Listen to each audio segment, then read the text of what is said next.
Hello guys, আশা করি ভালোই আছো।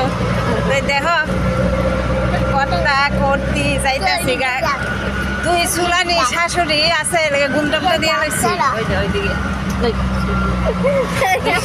চুলানি শাশুড়ির লগে। হ্যাঁ, আমরা জামাই বউ চুপ করে বইয়ে রয়েছি এদিকে। বিলেন আর আমি চুপ করে বলেছি, সবাই টাটা করে তো আমরা যাইতেছি একটা নিমন্ত্রণ। হ্যাঁ বলো, গিয়ে দেখা হবে। ঠিক আছে,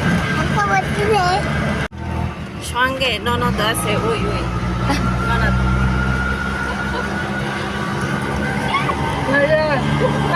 তো বাড়িতে পড়ছি। কীর্তনের লোকটা দেখাইতেছি তোমরা সাইড দিকে।